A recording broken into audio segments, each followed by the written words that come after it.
Now that I talk a little bit about gamma to gamma and how the input transform and the output transform are relevant for our color management, I want to show you how to set up your color management from your project settings.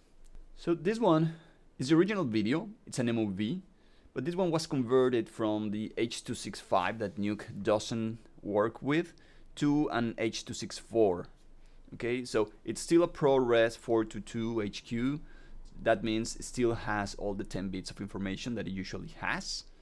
Okay, and we're going to be working not directly with the MOV, because again, Nuke doesn't quite like MOVs. So we're going to be writing out an EXR version of it.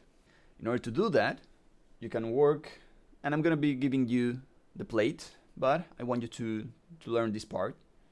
Okay, we can do a right node, W in the keyboard, with the mouse on the node graph.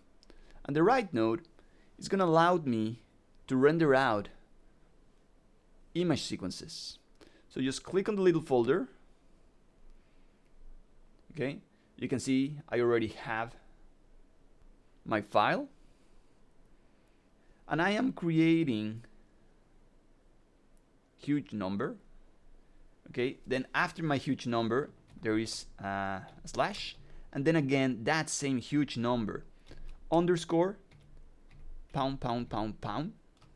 Okay, so 4 digits after the name, and I'm gonna finish it with .exr. Okay, I don't need to add this part. So just like that, look at the right node. It has nothing right now. If as soon as I click on save, it changes and it adapts to the format that I specified at the end of my file name. So from here, I can change the data type to be 16-bit, 32-bit. That's okay. Okay, I'm gonna leave it at 16-bit half because we are writing out EXRs.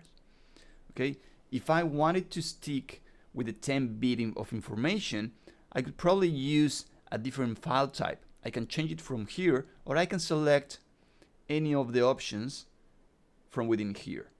Okay, for example, PNG has an 8-bit and a 16-bit. Targa, okay, it's a different compression. JPEG, quality. So it adapts depending on what you select. Xenon, okay, it's going to be 32-bit. DPX is going to allow me to do 10 bits, although DPX is quite slow. So from the options that I have here, I rather go with EXR. So let's stick with EXR. 16-bit half, that's plenty. Okay, and then here is my output transform. Okay, so with this output transform, I need to keep it exactly the same as I am reading my ffmpeg.mov.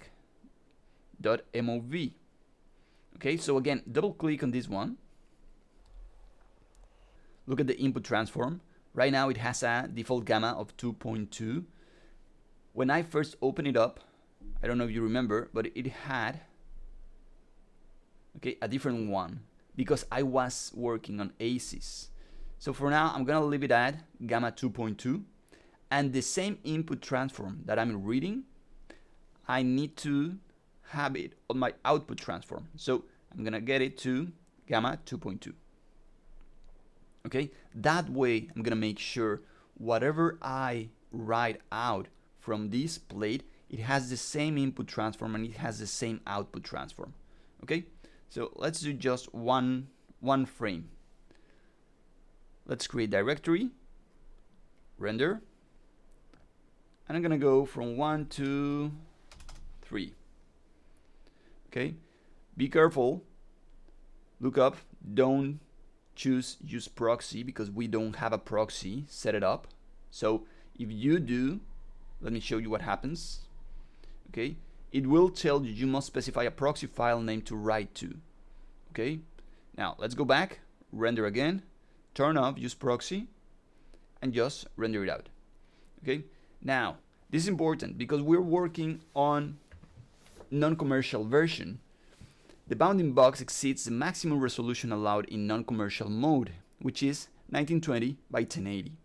Okay, so we need to change the size of our plate in order to be able to work with it later. So I'm just gonna go tab on my node graph and type reformat. The reformat node, what it's gonna do, it's going to allow me to reformat whatever input it has, okay, and depending on the output format that I want. So right now the output format is exactly the same as a UHD 4K because that's the way I set it up in my project settings. So I'm gonna change that and I'm gonna select the HD 1080. There you go. Now if I run it through my render 1, 2, 3, I shouldn't have any issues. Okay, just to make sure you have the right file, let's use a read node.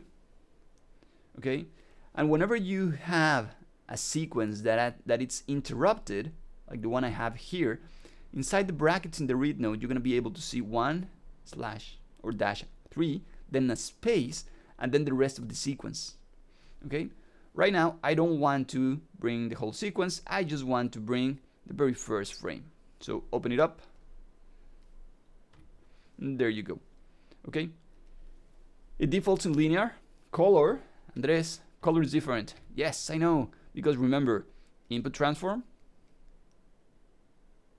gamma 2.2, there you go.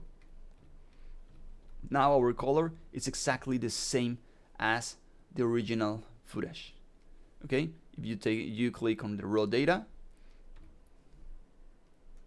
it will keep the logarithmic gamma that the Apple log gives the footage.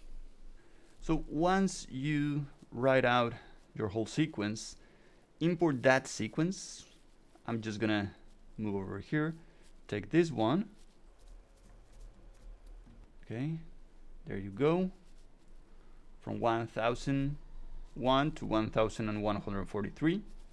That's it. I'm gonna bring my viewer node and I'm gonna select my read node and press again 1 just to connect them both together. Okay, from here, another change I like to do before starting working is I want to work not inside sRGB, standard RGB. I want to work with an ACES. In order to do that, I'm gonna press S with my mouse on top of my node graph, go to the color tab, and in here change the color management from Nuke to OCIO. Okay, the other one, I'm gonna change my config to FNUke Studio, and that's gonna change a little bit my color. So once I have this set it up, double click your read node, and now instead of raw data, let's change this to gamma 2.2, or we can even go with color picking sRGB, and it should be ready to work on that. Okay, from here we can start doing our roto, we can start doing our tracking. So now this one is ready to go. One more change, and we're going to be talking about this one again later, but it's go and change this to on-tone mapped standard RGB, just to make sure everything is looking the way it should. Okay, remember this one is the LUT for your viewer. That's it. In our next video, we're going to be talking about the viewer and every single aspect of it.